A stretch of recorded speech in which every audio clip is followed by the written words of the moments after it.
I think there's a lot of opportunity to address post-harvest loss.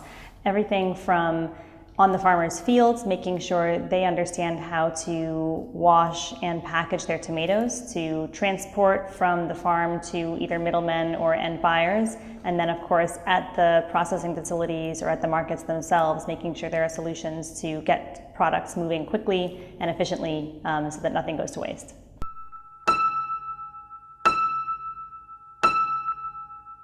I think there's a huge opportunity in sun-dried that we haven't really fully tapped into yet.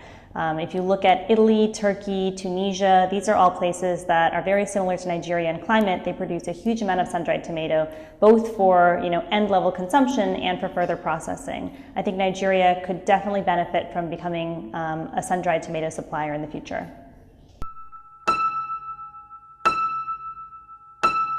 I think one of the biggest challenges we face with post-harvest loss is logistics and transport.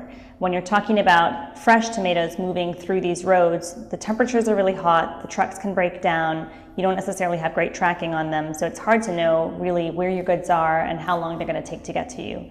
Once we move to something like a value-added process like a sun-dried tomato, the value chain becomes a little bit easier to manage because the product isn't going to spoil quite as quickly. But with sun-dried tomatoes, there comes a cold chain. Ideally, most of the buyers in Europe want to know that once the tomatoes have been aggregated and packaged, they're able to be refrigerated, and that's another huge challenge in Nigeria.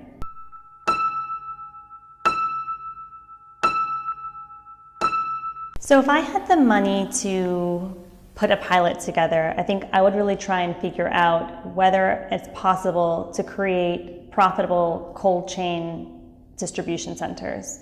Is it possible for us to get goods to a cold chain storage facility in the north? Is it then possible to get those goods down to the south in such a way that they don't spoil? Because again, from where I sit in the value chain, we really see huge amounts of loss when those trucks come from the north to the south. And I think if we can try and find a way to target that, that would be definitely a huge target for us. I think that the foundation is off to a great start. I think that it's really great that they've decided to focus on Nigeria. It's really great that they've decided to focus on tomato. This is an area that affects every Nigerian every day of the year.